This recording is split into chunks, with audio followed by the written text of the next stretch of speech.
एक जंगल में एक हाथी और एक बकरी रहते थे। दोनों बहुत पक्के दोस्त थे। दोनों साथ में मिलकर हर दिन खाने की तलाश करते और साथ में ही खाते थे। एक दिन दोनों खाने की तलाश में अपने जंगल से बहुत दूर निकल गए। वहां उन्हें एक तालाब दिखाई दिया। उसी तालाब के किनारे एक बेर का पेड़ था। बेर का पेड़ देखकर हाथी और बकरी बहुत खुश हुए।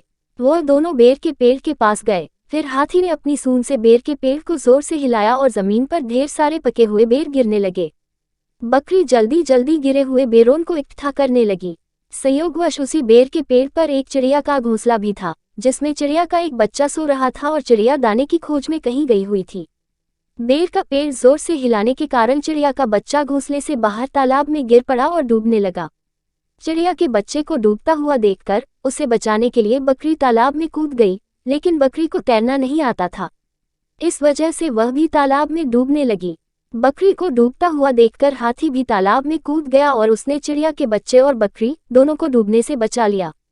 इतने में चिड़िया भी वहां पर आ गई थी और वह अपने बच्चे को सही सलामत देखकर बहुत खुश हुई। उसने हाथी और बकरी को इसी तालाब और बेर के पेड़ के पास रहने के लिए कहा। तब से हाथी और बकरी भी चिड़िया के साथ उस बेर के पेड़ के नीचे रहने लगे।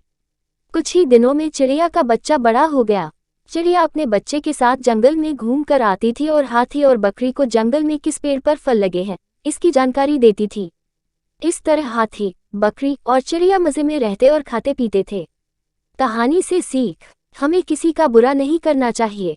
अगर हमारी गलती से किसी को परेशानी होती है तो उस गलती को सुधारना चाहिए और मनमुटाव दूर करते हुए एक दूसरे की मदद करनी चाहिए। आगे और भी कहानियां सुनने के लिए अभी हमारे चैनल को सब्सक्राइब करें। धन्यवाद।